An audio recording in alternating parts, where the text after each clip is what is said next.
Whatever you do at the crossroads, don't turn left. This is the first line in a book that Avery claims he did not write. 2 weeks ago, a YouTube channel called Avery the Mayo uploaded a YouTube video titled Weird Book I Did Not Write, where he shows us a mine that supposedly he never built. Inside the mine is a chest that Avery did not place, and inside the chest is a book that Avery did not write. Inside the book is a very strange message. Whatever you do at the crossroads, don't turn left. Don't be fooled, it's listening. You can't outsmart it, it's listening to me. It's watching me. It isn't from this world. At the crossroads, don't turn left. At the crossroads, don't turn left.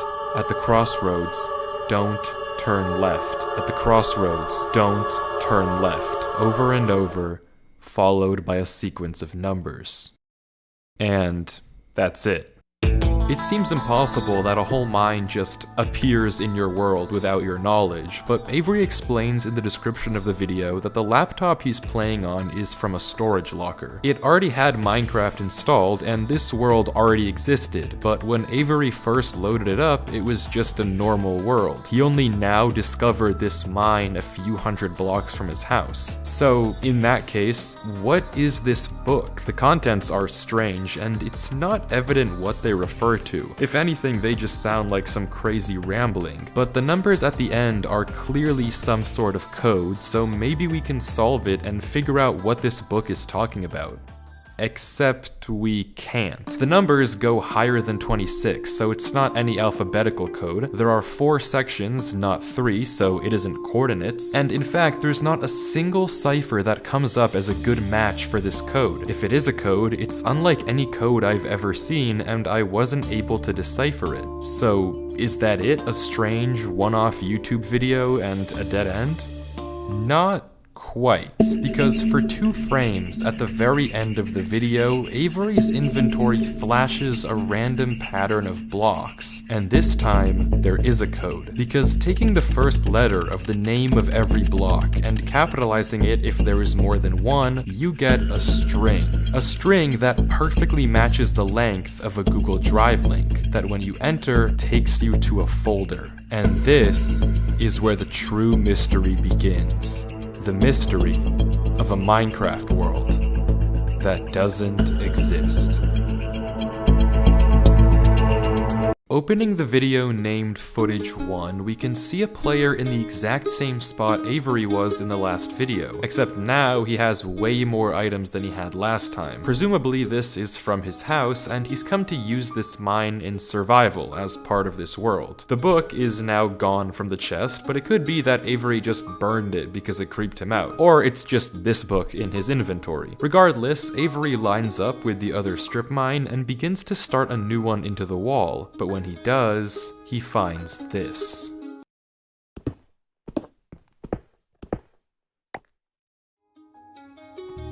Nothing weird, it's just a cave, and Avery walks in to begin exploring, until he stops and sees this.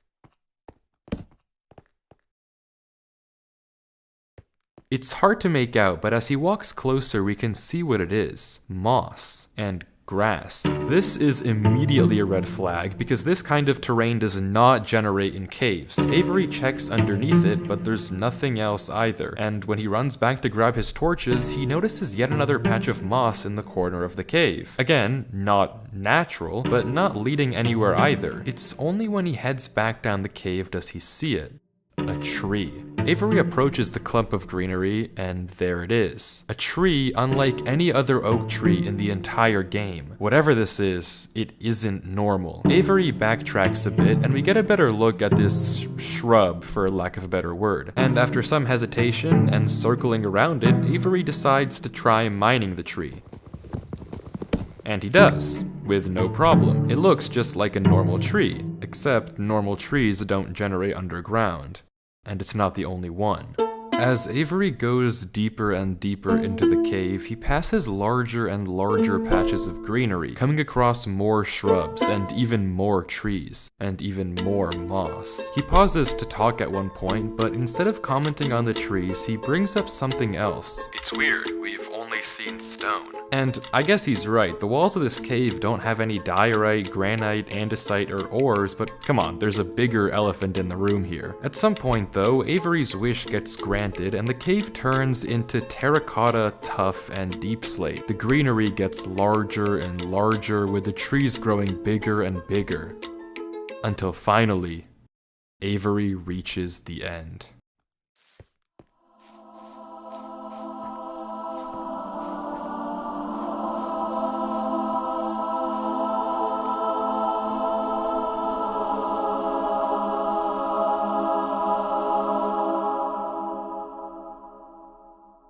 Avery stops for several long seconds, just taking everything in. The room is a giant cave of green, with strange, unnaturally large trees forming a staircase on the back wall. The floor is covered in a massive field of moss, scattered with the strange trees we saw earlier. Avery slowly heads down the cavern wall, being careful not to take too much damage while maneuvering his way to the bottom. He looks around in awe as he explores the chamber, and from closer up, we can see a tunnel right between the massive tree gates. Avery searches around the trees for a few minutes, seemingly mesmerized by the build, and we can see that these gates are made of trees stacked on trees stacked on trees, made of spruce, mud, and oak. But the question here is obvious. What is this place? This kind of terrain, obviously, doesn't generate naturally, so who made it, and how does it just appear in Avery's world? Well, if there's any answer to that question, it's through this tunnel, because finally, Avery decides to stop sightseeing and heads down the tunnel at the center of the room.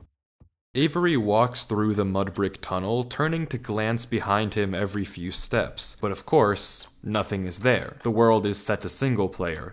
At least, it seems that way. Until this happens. Something is wrong. It's almost impossible to notice, but at the far edge of the tunnel, the first pair of torches have suddenly been wiped out. Avery stares for a few seconds and continues walking. Another pair of torches is gone. I'm not scared of torches turning off.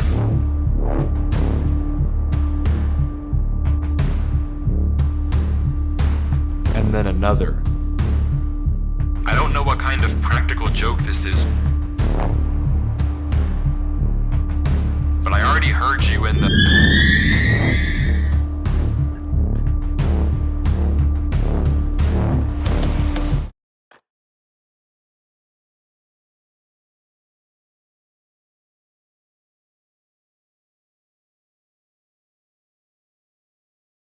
I'm not scared of a game.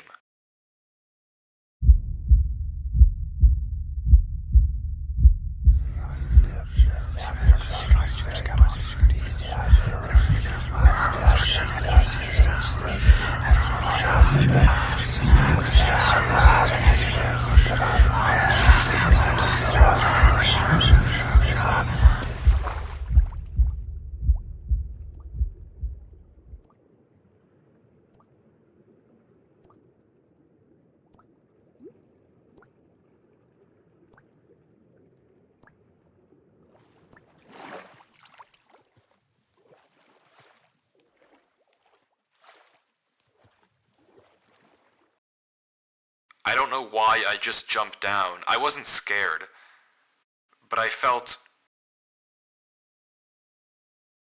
compelled. I've never felt like that in my life.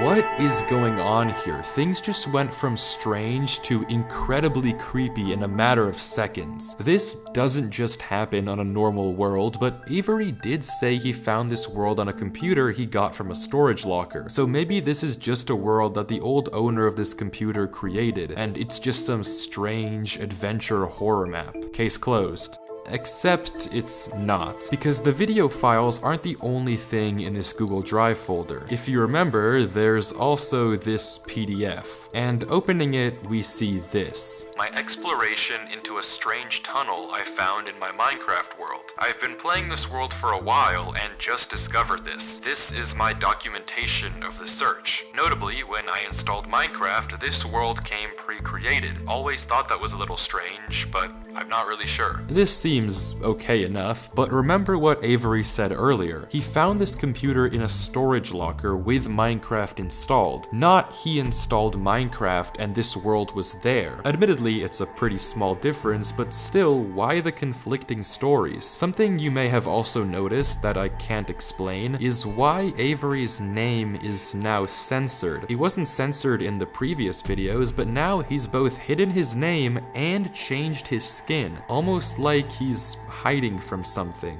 But there's still a lot more of this footage, and if you want to figure out what's happening in this world, why it exists, and what it has to do with Avery, we have to keep watching, as Avery runs from whatever it is that's hiding in this world.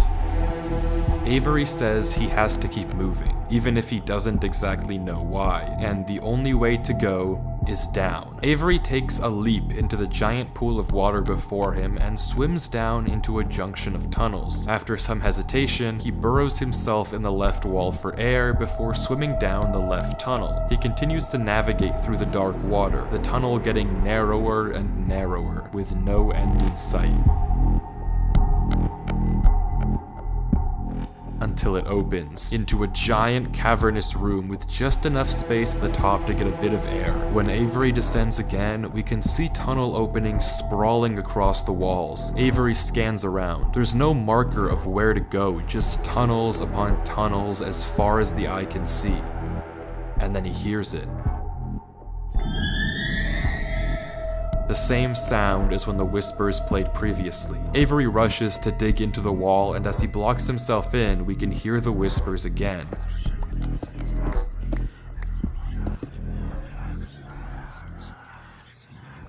Quieter, but still there, as if they're passing by him. When the coast is clear, Avery digs out. But now what? He has no choice but to gamble on a tunnel and hope it's correct. He scans the walls again, no obvious sign of which one to pick. So finally, he rolls the dice.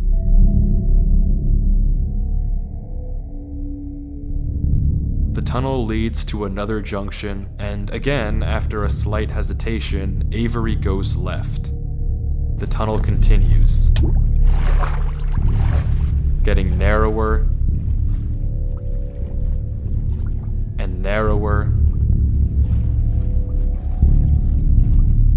and narrower, until finally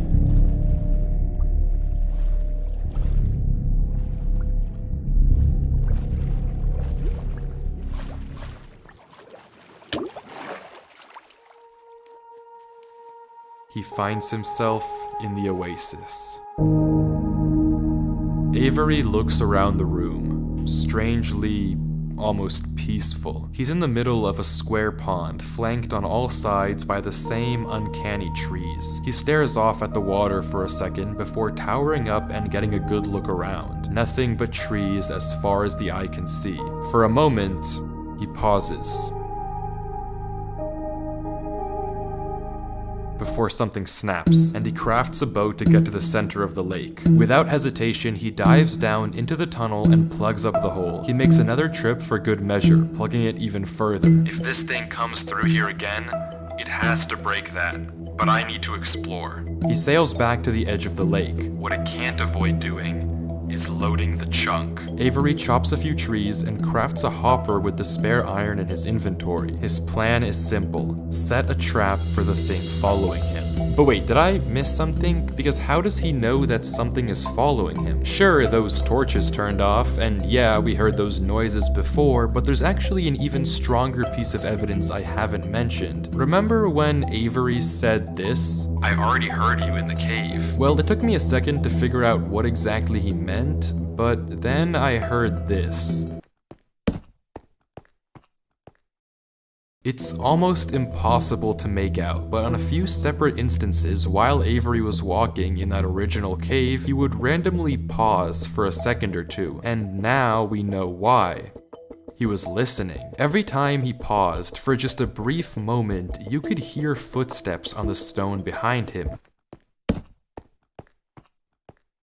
stopping just a fraction of a second too late to be quiet. But okay, if something is somehow really following Avery in a single-player world, how can he stop it, or at least get it to reveal itself? Well, that's exactly what he's doing right now. Like he said, he needs time to look around and explore this world, but while he's gone, anything can just swim through the hole and replace the blocks to make it look like nothing happened. But if Avery turns down his render distance and puts items in this hopper, if he then goes far enough away and unloads the chunk, the only way for the hopper to be empty when he returns is if something loaded the chunk while he was gone. And then, whatever was following him would be exposed. The trap is set. Now it's time to explore.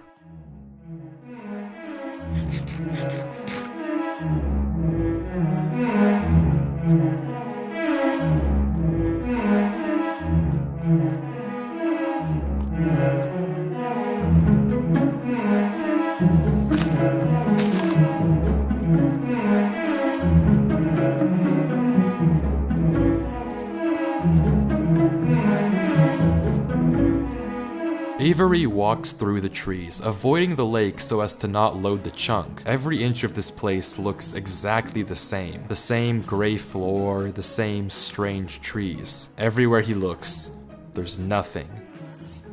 Until, just in the corner of the screen, there's a sign. But it's hard to spot, and Avery doesn't seem to see it, and he keeps walking. Then he pauses. Interesting. That's the third sign we've seen so far.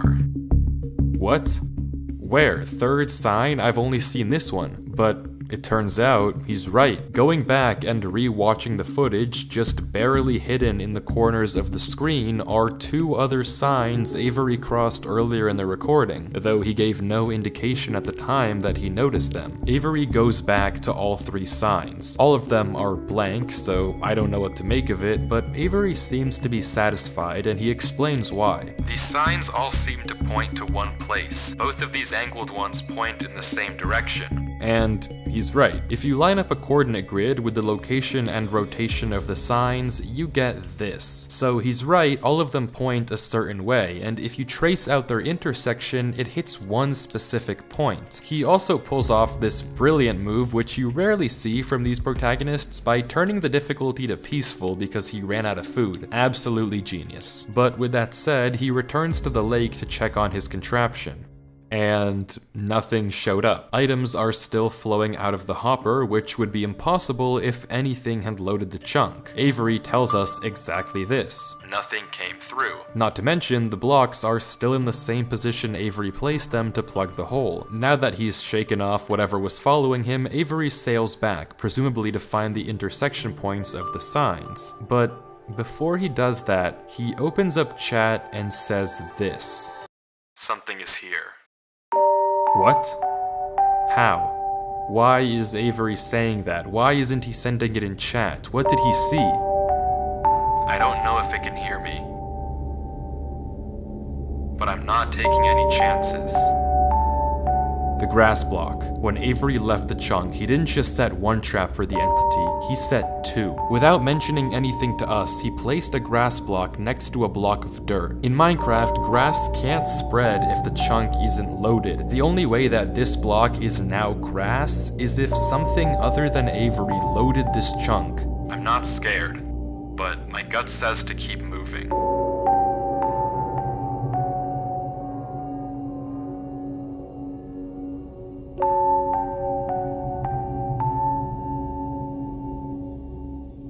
Maybe I am scared.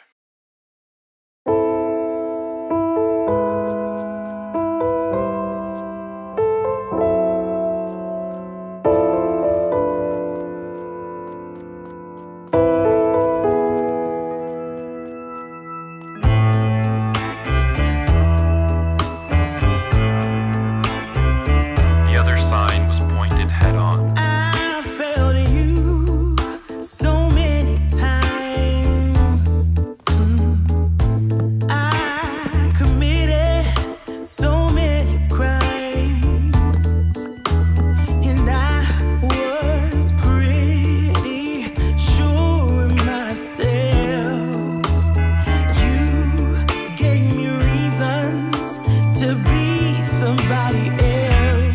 Baby, I'm home again.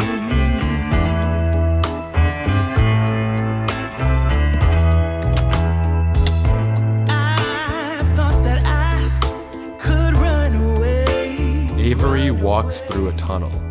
A tunnel which quickly turns into a maze.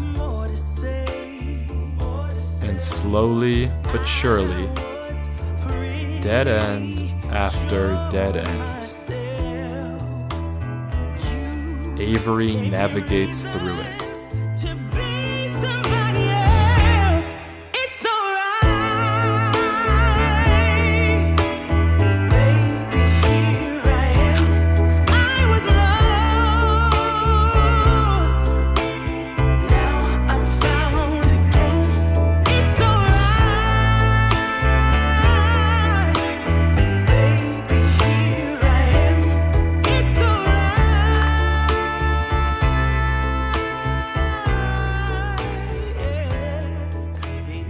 Avery is clearly smart.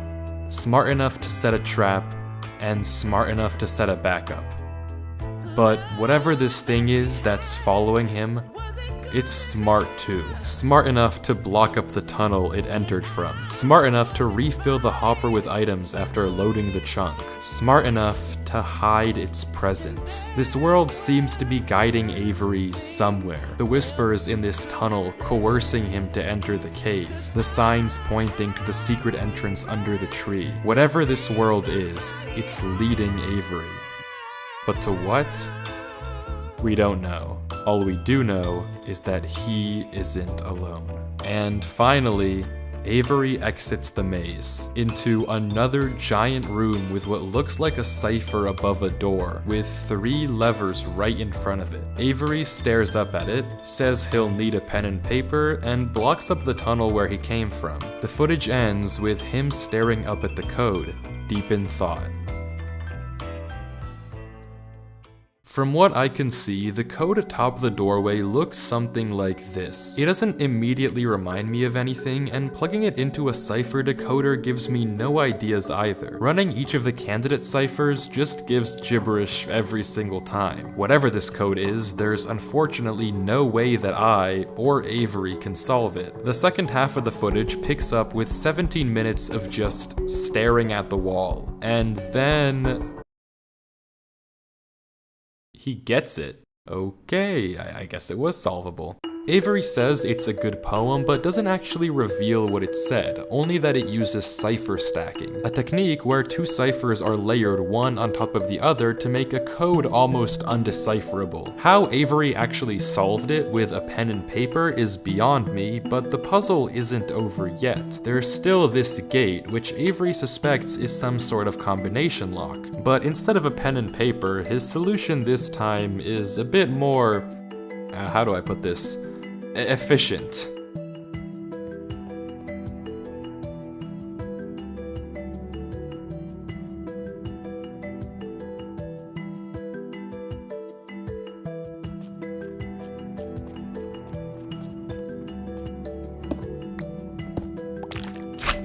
And with that, wait. Who's Durlord 3? For the first time in this footage, Avery's sensor bar lingers for just a second too short, and we get a glimpse of the name. This isn't Avery's name. This isn't Avery's skin. Maybe the reason that we got 2 different stories about where this world came from is because the player we've been watching this entire time isn't Avery at all. But if that's the case, then who is this? The world at the beginning is clearly the same one that Avery was playing on. So what's going on here? If it is Avery on an alt account, why the conflicting stories in the description and the document? And if it's not Avery, then who is this other person, and why are they claiming that this is their world they found? I genuinely just don't know, but the only way to find out is to keep watching, as Durlord walks through the tunnel after the puzzle and finds himself in the village.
It's empty.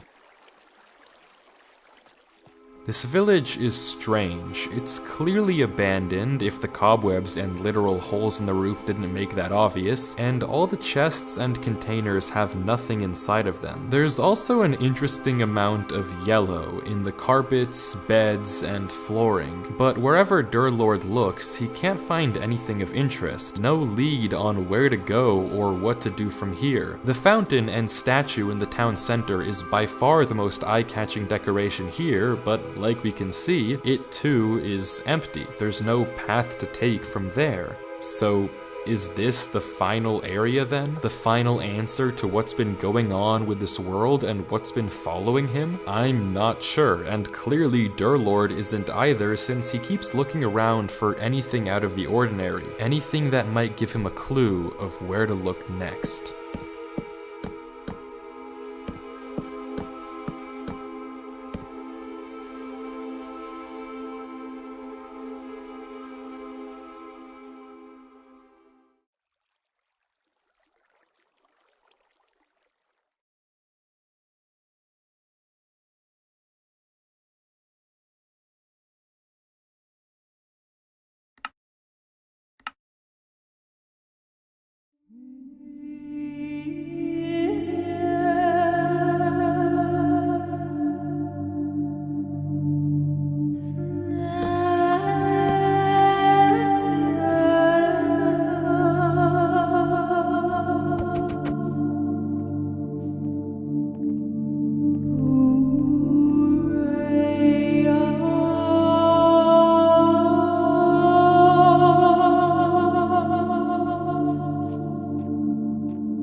They think that devotion will save them. Rest assured, it will not. Not that it will do them any good to believe that anyway. The ones who realized it pretend they didn't. But it doesn't help that there are some of them who truly believe they'll be saved. The king is coming, Maya. If anything, I wager that their king is already here. It's watching me write this. I don't particularly care. I just want this to be done with. The sooner I can leave, the better. He's arrived. I don't know why anyone is surprised to find that out. This is exactly what they were hoping for. I'm going. I'm leaving this here in the rare case someone finds it.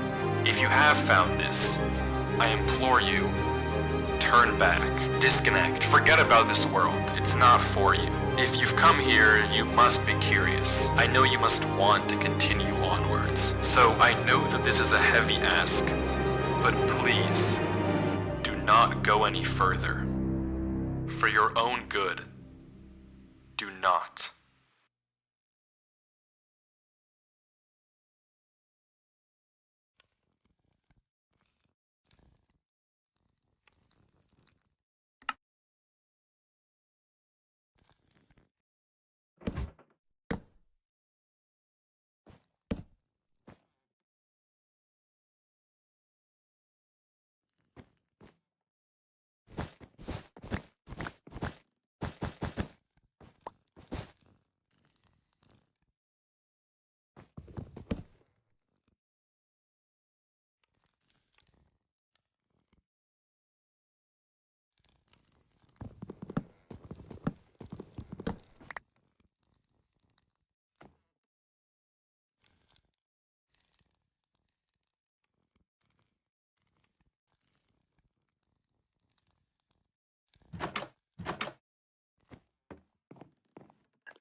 crossroads.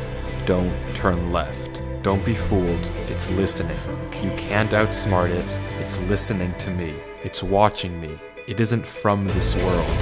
At the crossroads, don't turn left. At the crossroads, don't turn left. At the crossroads, don't turn left. At the crossroads, don't turn left. And the footage ends.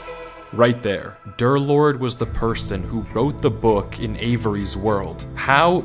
It shouldn't even be possible that the tunnel led him back to that mine. Durlord found this world on his computer, and Avery found Durlord's old laptop in the storage locker and has been playing on it ever since. But what is this world? What was following Durlord in this footage, and most importantly, what was behind those gates? I didn't put that sensor bar there, that was in the original footage. Whatever is behind that black square was enough to drive probably the smartest protagonist I've ever seen into running for his life. Something that a whole village of people was trying to summon. Something that this entire world has been hiding. A king? What does that even mean? I don't know what to tell you, but I can tell you one thing. The code at the end of the book, now with this footage, we can solve it. Each number corresponds to one slot in Durlord's inventory. 1 here and 36 here. Take the first letter of each item, or whatever number is indicated after the dash. From that, we can get this. Run Avery. It's here. Durlord was giving one last warning, hoping that whatever was following him wouldn't see. But how? How would he possibly know that Avery would find this world? There's no way for him to know who Avery even is. Whatever he saw behind those doors, whatever he knows about this world now, we may never understand. But one thing is certain. Whatever was coming for him is coming for Avery next. This isn't over.